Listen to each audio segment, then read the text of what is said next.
हर party पूछ रही है और हर पार्टी से एसोसिएटेड आदमी पूछ रहा है कि ये जो चुनाव है ये आखिरकार जा किस तरफ रहा है, आपको क्या लगता है? किस तरफ जा रहा है चुनाव, ये तो यक्ष प्रश्न है। और लेकिन हम आपको कह सकते हैं दो वाक्यों से। एक तो महिलाओं का जज्बा, जलवा, चमक और धमक। वाकई में बंगाल की धरती में जो नारी है वो देवी रूपा है, देवी स्वरूपा है। और नारी शक्ति, अगर देश भर में आप कहीं चले जाएं, जब बंगाल में आप कदम रखते हैं तो नारी शक्ति का जलवा देखने को मिलता है। अपने आप में जागरूकता है, एक विश्वास है, एक लड़ाई है अपनी आइडेंटिटी की, और उसमें वो कतार में खड़ी हुई नजर आती है। उनकी लाइनें पुरुषों से लंबी नजर आती हैं। वो तैयारी से डटी हुई हैं, जिस पार्टी के लिए भी डटी हुई है। और यही वजह है कि जो बम्पर वोटिंग हुई है, अब ये देखना होगा कि चुनाव आयोग ने जितने वोट प्रतिशत काटे, अगर उस संख्या पे आप वोट प्रतिशत जोड़ लीजिए तो लगभग दोनों इक्वल हो जाते हैं। अगर 12% वोट काटे 88 हो गया, और उसके बाद 88 का आप 92% निकालिए तो लगभग दोनों उतनी ही प्रतिशत वोटिंग हो जाती।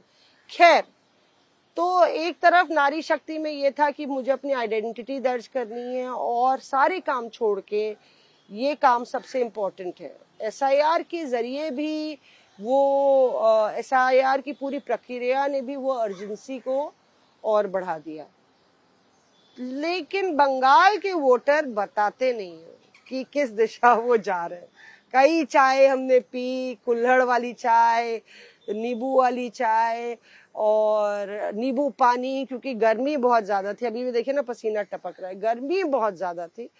लेकिन दो वाक्य हुए। एक तो जब महिलाएं निकल रही थी पोलिंग बूथ से, झुंड का झुंड निकल रहा था, तो उनसे हम चौपाल कर रहे थे। हमने कहा दी आप लोग प्लीज बताइएगा नहीं कौन सी पार्टी है, पर नारी शक्ति, दुर्गा शक्ति, नारेबाजी, वो वॉक थ्रू भी है, खूब नारेबाजी की है वो।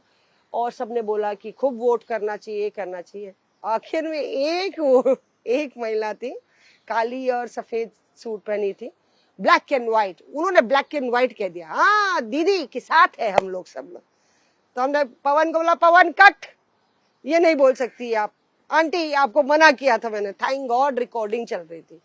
फिर वो लगा है उसमें वॉक थ्रू जो लगा है चौपाल, वो काट के लगाया गया, क्योंकि of course model code of conduct लगा है। तो वो महिलाओं का झुंड ने बोला दीदी के साथ खड़े होना, एक इंटरेस्ट। दूसरे एक बाबा निकल रहे थे, बाबा किसको वोट दे रहे हो, लेबरर थे या कुछ थे। उनके बगल में खड़ा था एक स्विगी वाला बाइक में, हाँ भैया डिलीवरी करके आ रहे हो, बता दो किसको वोट दिए या क्या हो रहा है, कौन जीत रहा है। कुछ बोले नहीं। उनका 50-50 है कि बदल रहा है। तो स्विगी वाला बोला लेकिन इस बारी कुछ होगा लगता है, इस बारी बदल रहा है। वो बोले, धीरे से ही बोला और मुस्कुरा दिया। अब बाबा बगल में खड़े थे, हम बोले बाबा आप चलिए, ये है मोदी, ये है ममता। कुछ बोले नहीं, क्योंकि बाबा चुनिए ना, मोदी ममता, ठीक है। ग्रामीण क्षेत्र के थे वहीं पे, और छट से ये पकड़ लिया, उनका मोदी। मतलब बोल नहीं रहे हैं पर क्लैरिटी है। और बाबा ने सोचा कि बिटिया तू बताएगी नहीं किसी को, तो हमारा मोदी वाला हाथ पकड़ लिया। फिर हम एक डॉक्टर साहब से मिले, चोट आ गई थी पीठ में भयंकर। तो डॉक्टर साहब बोले इस बारी तो कुछ होने वाला है। Sir change, no I don't know something is going to happen. अच्छा, पोलिंग डे के दिन हम लोग जो ग्राउंड रिपोर्टर्स होते हैं वो निकलते हैं, कुछ कहानी मिल जाए, कुछ किस्सा मिल जाए। लेकिन एक होता है ना कि जैसे ही भोर भयो तो ब्रेकिंग न्यूज या बड़ी खबर आ जाए। तो हम लोग जिस बूथ पे गए सुबह, तो वहां देखा कि जो बीजेपी के उम्मीदवार हैं वो पहने हुए भगवा कुर्ता और सड़क पर अकेले खड़े हुए हैं। दिलीप घोष, हमने आपको बताया ये पार्ट 2 है, खड़गपुर वाले दिलीप घोष साहब नहीं।